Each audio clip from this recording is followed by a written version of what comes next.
दोस्तों, आज की कहानी है सासू माँ आप मेरी प्यारी गृहस्थी में आग मत लगाइए। दोस्तों, कहानी शुरू करने से पहले अगर हमारे चैनल को सब्सक्राइब नहीं किया हो तो कर लीजिए ताकि आपके पास पहुंचे हर नया वीडियो। आज मैं संपूर्ण औरत बन गई। भगवान ने मुझे भी ये हक दे दिया कि मैं एक बच्चे को अपनी कोख में रख सकूं और उस पर अपनी ममता लुटा सकूं। शादी के 7 साल बाद जब रश्मि को बेटा हुआ तो आज वह बहुत खुश थी। रश्मि ने बच्चे को अपने सीने से चिपका रखा था। तभी समीर ने भी आगे बढ़कर रश्मि का माथा चूम लिया। तुमने मुझे मेरी जिंदगी का सबसे खूबसूरत तोहफा दिया। मैं आज बहुत खुश हूँ। रश्मि और समीर उस नवजात शिशु को सीने से चिपकाए इतने खुश थे कि वह बहुत देर तक ऐसे बैठे रहे। उन्हें अपने आसपास की पहुंच न थी। तभी कमरे में उनकी 7 साल की बेटी ईशा अपनी दादी के साथ आई। वो तो ये बात है, अब इस बेबी के आने के बाद आप दोनों मुझे भूल गए। क्या मैं आपकी बेबी नहीं? जो आप ये कह रहे हो कि भगवान ने आपको ये तोहफा दे दिया, आपको माता पिता बना दिया, कहते हुए उस नन्ही बच्ची की आंखों में आंसू आ गए।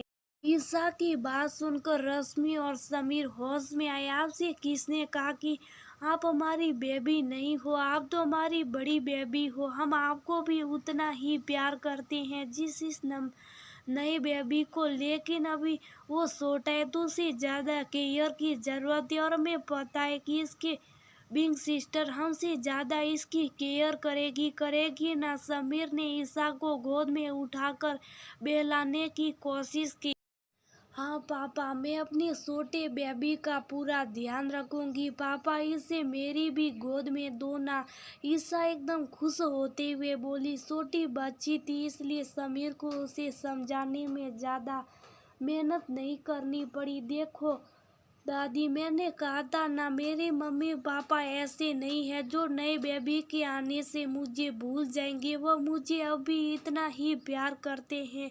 ईशा ने अपनी दादी को कहे तो रोहिणी जी अपनी पोल खुलने के डर से बच्चे को गोद में लेकर खिलाने लगी। रश्मि ने समीर की तरफ देखा। उसे बहुत तेज गुस्सा आया ये सब सुनकर, लेकिन वह चाहती थी कि समीर अपनी माँ को जवाब दे। रश्मि का दिमाग उलझ कर रह गया कि इतनी गंदी मानसिकता है सासू माँ की। एक मासूम सी बच्ची को उसके माता पिता के खिलाफ भड़का रही है। काश उसके अंदर कोई सुपर पावर आ जाती और वह अपनी बच्ची को इस तरह की मानसिकता से बहुत दूर ले जाती। माँ, ये सब क्या? आप इस मासूम को क्या सिखा रही है? समीर बोला। ठीक ही तो कह रही हूँ। अब इस घर का वारिस आ गया तो इस लड़की के नखरे क्यों देखने? छोड़ आओ इस अनाथ को वहीं जहाँ इसे 60 साल पहले लाए थे। रोहिणी जी बेशर्मी से बोली। रश्मि ने समीर को इशारे में कहा कि वह ईशा को बाहर ले जाए। दादी की बात सुनकर ईशा ने रोना शुरू कर दिया था। चलो ईशा, नए बेबी के आने की खुशी में हम मिठाई लेने चलते। चॉकलेट। समीर ईशा को गोद में लेकर उसे गुदगुदी करने लगा। दोनों हंसते हुए बाहर आ गए।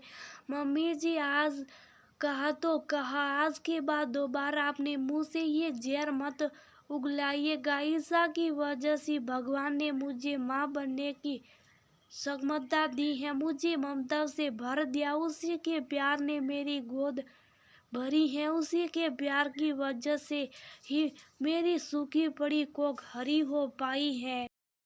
अब अगर मेरी गोद में हमारा बच्चा आ गया है तो मैं इतनी एहसान फरामोश नहीं कि मैं उस मासूम से मुंह मोड़ दूं। मेरी पहली संतान हमेशा ईशा ही रहेगी। हमेशा उसे इस घर की बड़ी बेटी का ही सम्मान मिलेगा।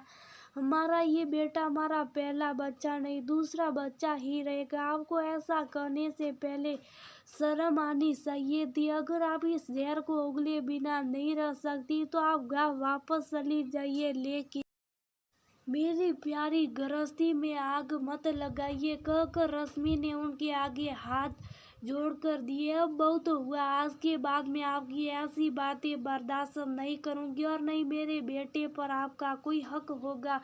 रश्मि की बात सुनकर रोहिणी जी मुंह बनाकर एक तरफ बैठ गई। पोते से जुदाई से अच्छा है अपना मुंह बंद रखिए। रश्मि की सुपर पावर ने रोहिणी जी के मन से गोद ली हुई लड़की को बेघर करने के इरादे को बदलने पर मजबूर कर दिया था। रश्मि भी समझ गई थी गलत के खिलाफ बोलना ही पड़ता। चुप रहकर काम नहीं चलने वाला। थोड़ी देर में ईशा और समीर वापस आ गए। रश्मि ने उसे इशारे में बता दिया कि अब सब ठीक है। ईशा ने अपने पापा के साथ मिलकर सबको मिठाई बांटी और खुद भी चॉकलेट खाकर बहुत खुश थी। थोड़ी देर बाद पापा की मदद से छोटी बेबी को गोद में खिलाने लगी। रश्मि और समीर उसे खुश देखकर बहुत